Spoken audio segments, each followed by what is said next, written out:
Ang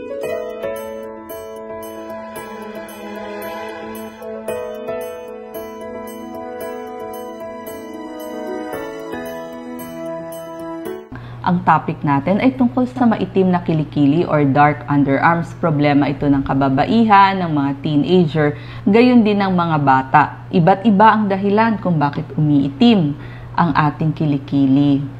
Ang una nga ay yung pag-ahit o shaving. Kapag ahit tayo ng ahit, titigas at iitim dahil sa iritasyon o mga galos.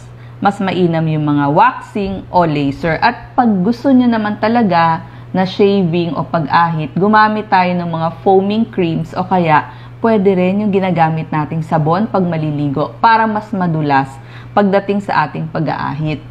Ito namang mga deodorants, roll-ons, antiperspirant, maaaring may taglay itong matatapang na kemikal. Kaya kung pipili tayo ng gagamitin natin, mas maganda yung mga mild deodorants tsaka yung mga alcohol-free. Pagpatong-patong din yung mga dead skin cells sa ating balat. Yung dito, yung sa ating balat dyan, nag-iipon iyon sa ating kutis. Pwede natin gawin, mag-exfoliation tayo o yung tinutuklap yung mga nag-ipon o patong-patong na dead skin cells. Yung mga home remedies o yung mga homemade na pang-exfoliation, yung tulad ng isang kutsaritang asukal, lagyan nyo ng isang kutsaritang olive oil, tapos ipahid nyo dyan mga 5 minuto at banlawan. Pagkita nyo, makinis na ang inyong kilikili. Ang iba pang dahilan ng pag-itim ng kilikili ay yung tinatawag na hyperpigmentation. Merong mga tao, yung pangingitim ng kilikili nila ay dahil sa melanin. Ito ay isang pigment na nagbibigay ng kulay sa ating mga balat. Yung pagkuskus dahil sa masikip na manggas, dahilan din yan. Kaya ang gusto natin, yung armhole ng ating mga damit, mas maluwag, wag yung masyadong masikip. Meron din yung mga pagkakataon na tinatawag na acanthosis nigricans. Kapag mataba, may diabetes o abnormal na hormone, kung umiitim dito sa batok, maaaring umiitim din dun sa lugar ng kilikili. Tapos, sa ating kilikili, may nakatira na bacteria. Talagang nandun siya.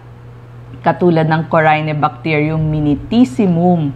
Nagdudulot ito ng matinding pagpapawis, tapos magkaka-body odor, minsan makati. So kapag kinamot, nagkakaroon ng rashes. So kapag kamot tayo ng kamot sa ating kilikili, maaaring maging cause ito ng pag-itim. Pag naninigarilyo, pwede ring mag-darken ng ating balat.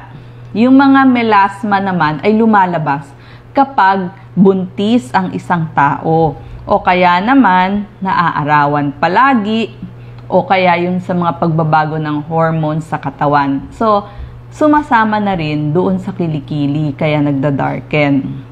Meron din isang sakit, yung tinatawag na Addison's disease, medyo nagda-darken din yung mga balat nila. So, minsan pati yung kilikili. Pero may kasamang ibang nararamdaman pa yon, katulad ng hindi ba kakain, low blood pressure, low blood sugar, may pagsusuka, pagtatae. So, yun yung mga senyales ng Addison's disease. Kapag gumamit tayo ng shaving cream o gentle soap, pag nag-ahit, pagkatapos nun, pwede nyong lagyan ng moisturizing cream o lotion dun sa inyong kilikili para mas makinis siya at puputi. Marami hong nabibili dyan sa ating mga grocery, pili lang kayo. At kapag merong lahi na mas morena, mas darker din ang kanilang kilikili kasi mas paitim sila. Yung mga pagbabago ng hormones, kapag may PCOS, yung mga polycystic ovarian syndrome o hypothyroid, iitim din ang kanilang kilikili. Kapag gumagamit ng mga gamot tulad ng mga birth control pills, pwedeng umitim ang kilikili. So, tignan natin, ito nakita nga natin, mas gusto natin yung laser kasi mas matagalan. So, less yung magiging epekto nito sa paulit-ulit na pag-shave. So, pag lagi na-shave, lagi siyang nasusugatan. Kaya umiitim. Okay din yung mga sugaring pwede din yan, or waxing. Pero may kamahalan lang po ang laser. Yan. Ang next naman ay yung umiitim na hita. So, maitim na singit, maitim na hita. Maaaring nangyayari to dito kung saan madalas may pagkiskis ng dalawang binti o legs. Pag lagi nagkikiskis, naiirita yung balat dito, doon umiitim. So, dapat gusto natin makinis at maputi. Pero, nangyayari din ang pag-itim dito sa loob o dun sa bandang loob ng inyong dalawang hita dahil nga sa pagkiskis. Dahil pag nagkikiskis, pag mamasa-masa, kakate, kakamutin, magsusugat, o kaya naman sa pang-araw-araw nating gawain, laging nakatayo, mabilis maglakad, dahilan din yan ng pagkiskis ng ating legs. Lalo na kung nag-exercise, sports, tumatakbo, yung mga running. So, pag malaki ang hita, yung mga matataba, nagkikiskis din. Pag-shave ng madalas, pag-iba ng hormones, kung gumagamit ng oral contraceptive pills, o kaya pregnant o nagbubuntis, nagbabago ang hormones, so nagbabago din yung kanilang balat, maaaring mag-darken din. Pag laging nagbibilad sa araw, dahilan din yan. Dry na balat, yan, yung sinasabi ko, yung mga tumatakbo, yung mga runners. Kaya ang ginagawa nila, hinahabaan nila yung kanilang shorts. Palaging sinishave dun sa may legs. Tapos yung mga taong mas matataba or may diabetes, yung acanthosis nigricans, so kasama din dun sa may upper legs. Laging nagbibilad sa araw, so syempre talagang ganon, magkakaroon ng pag-itim. Pag nagsusuot ng masisikip na pantalon, kasi kumikiskis dun sa inyong balat, maaring mangitim dun sa inner thigh. Ang mga gusto nga nating gawin o remedyo, magpayong, wag magpapainit gaano. Pwede tayong maglagay ng SPF, sunblock kapag kayo ay magsuswimming, magbibikini, pupunta sa mga beaches, mamili po kayo 30 and above na sunblock, SPF 30 and above. Tapos, para hindi magkiskis yung inyong mga binti, pwede din tayo maglagay nung ginagamit ng mga nanay para sa kanilang babies. Ang tawag dito, zinc oxide, yung may lanolin, may beeswax. Pwede yan, ipapahid natin doon sa pagitan ng ating binti. Tapos, magsuot ng biking shorts or stockings para hindi magkiskis. Magsuot ng mas maluwag at preskong damit.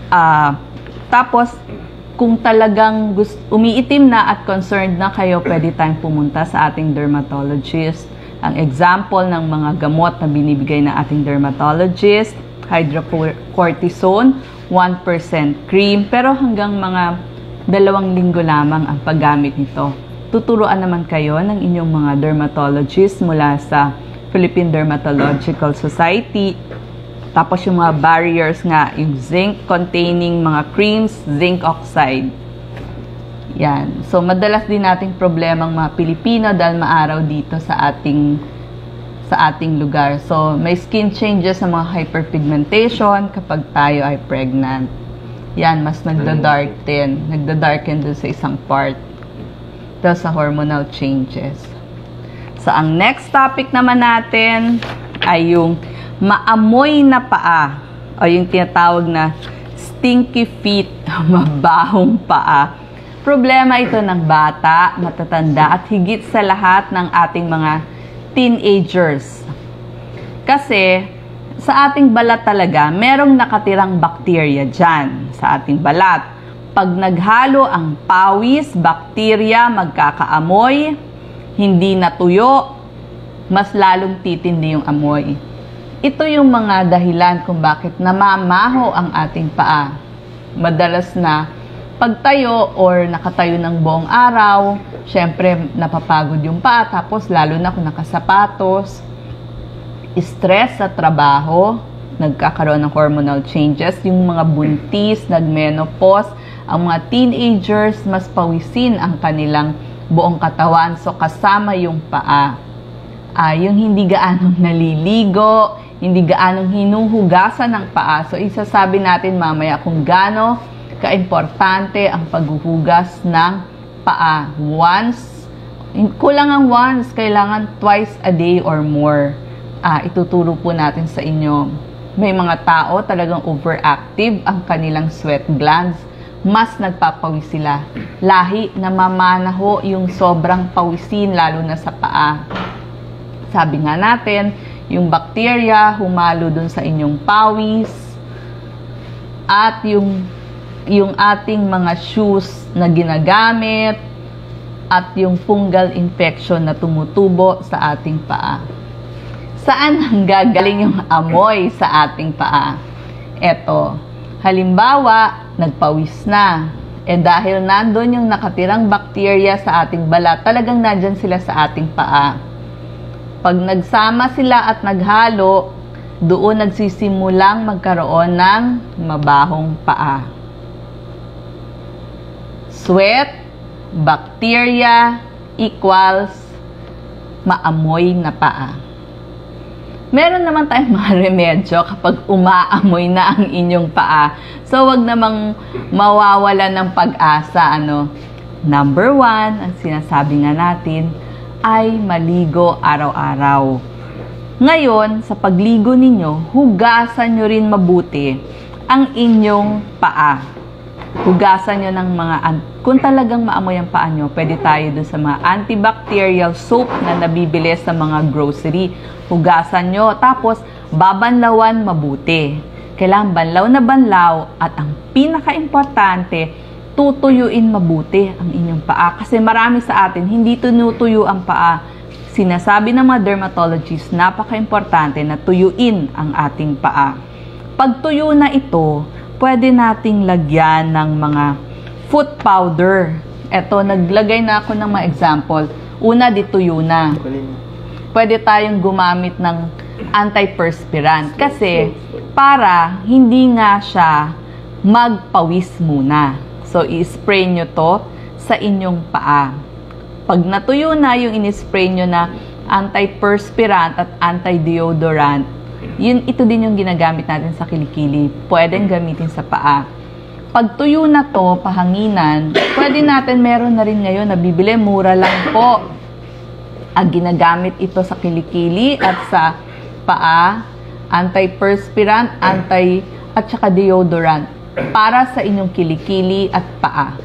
Mura lang ito, nabibili sa mga grocery. Powder form to kasi para manatiling lang, ito yung magkukuha ng moisture dun sa inyong paa, lalo na sa pagitan ng mga daliri.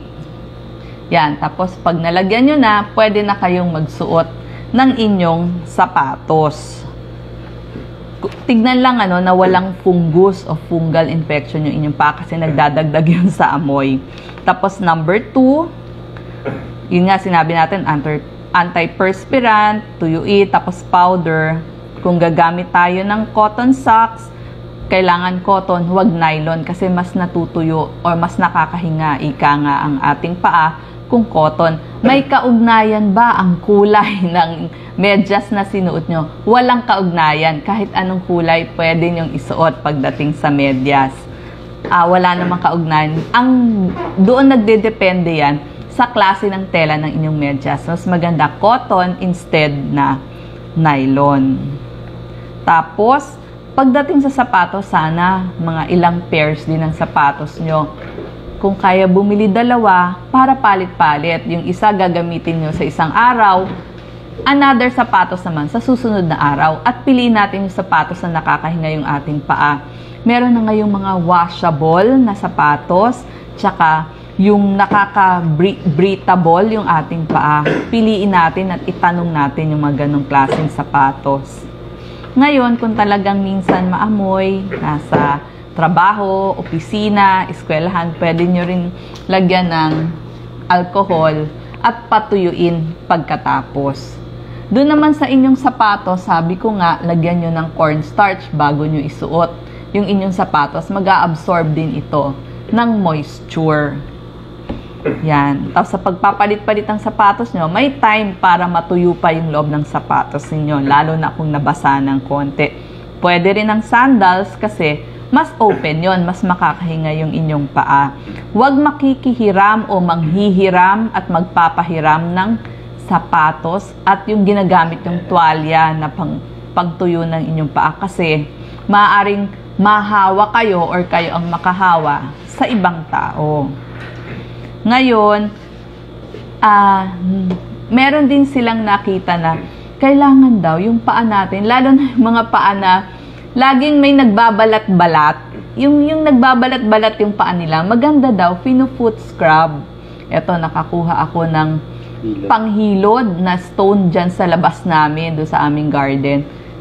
Ito, pangtanggal ng mga dead skin cells. Kasi ito nga ang pinagsisimula ng pagtira ng bacteria. So, pag naligo kayo, or pag wala kayong ginagawa, i-foot spa nyo yung inyong paa. Tubig na maligamgam, tapos ibabad nyo konti at tanggalin itong hilod. Huwag naman masyado malakas, yung banayad lang para matanggal yung mga dead skin cells. Nakakatulong din iyon para hindi mangamoy ang inyong paa. Yan, no, sabi nga nila, mag-socks, i-scrub. Marami nagsasabi nakakatulong ang pag-scrub ng paa. Yan, no, ginagamitan niyan itong bato. So, yan na ang rason para kayo ay magpa-foot spa. Yung iba naman, lalo na yung mga bata, pwede maligamgam na tubig, ibabad nyo yung paa ng bata at lagyan ng mga 2 o 3 kutsara ng baking soda. Ibabad yung paa, mga 15 minutes. Gawin nyo ito, mga kada gabi sa 1 week. So, tignan nyo kung nakakatulong. At saka pwede rin, kung wala kayong cornstarch para sa inyong sapatos, pwede rin baking soda na yung ibudbud nyo dun sa inyong sapatos para pang-absorb nung inyong moisture sa paa. And last na topic natin, yung hyperhidrosis. Kasi magkakapatid yung mga diniscuss ko eh. Yung kilikili, mabahong paa. Kasi yung excessive sweating or hyperhidrosis ay nangyayari sa iba't ibang parte ng katawan. Depende sa tao, yung iba sa muka, sa kilikili, sa kamay, sa paa, or sa singit. Sobrang pagpapawis. Oo. So, yan yung excessive sweating o sobrang pagpapawis sa parte ng katawan. Hyperhidrosis. Yung iba sa kamay talaga. Ito, dry hands, normal hands. Ito, kung mainit sa inyong lugar, katulad ng Pilipinas, humid hands lang. Pero may mga tao, may konting pagpapawis, talagang medyo nababasa na ang kanilang kamay at yung iba talaga halos tumutulo na yung pawis mula sa kanilang kamay. Namamana daw ito. Yun ang mga dahilan ng hyperhidrosis. Una muna, bakit ba tayo nagpapawis? Kasi para palamigin ang ating katawan. Pero yung iba, teenager pa lang, napapansin nila, bakit mas pawisin ako? Sa palad, sa talampakan, sa kilikili, so mas nakakahiya, hindi maka-handshake, so nagiging problem nila. Ang gamutan nga dito, yan yung iba sa kanilang kilikili, katulad nga kanina. May mga ibang dahilan pa, yung emotional factors, yung iba may sakit, nahahawa, o namamana sa kanilang nanay, tatay, so tanungin nyo, Nay, kayo ba ay sobra din magpawis?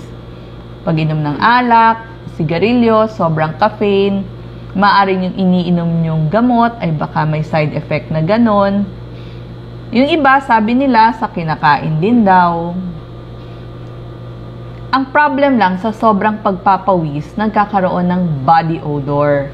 Kasi nga, sabi ko kanina, bacteria, pawis, pag pinagsama mo, maaring mag-cause ng body odor. Yung mga nabanggit nga natin kanina, yun yung causes ng body odor. Kasama doon yung kinakain natin. Yung mga spicy foods, katulad ng bawang, sibuyas. Ang gamutan din, paggamit ng antiperspirant at deodorant para makontrol yung sobrang pagpapawis.